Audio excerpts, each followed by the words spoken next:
आज आपण पाहणार आहोत पायथागोरसचा थेरम. पायथागोरसचा थेरम म्हणजे काय बाबा?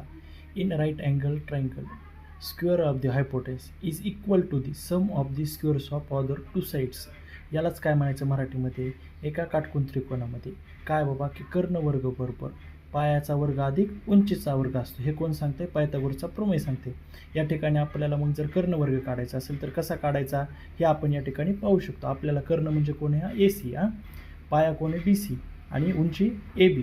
तर hypotenuse square is equal to base square plus perpendicular square. मग या ठिकाणी हायपोटेन्स किती? AC square. AC square is equal to AB square plus BC square.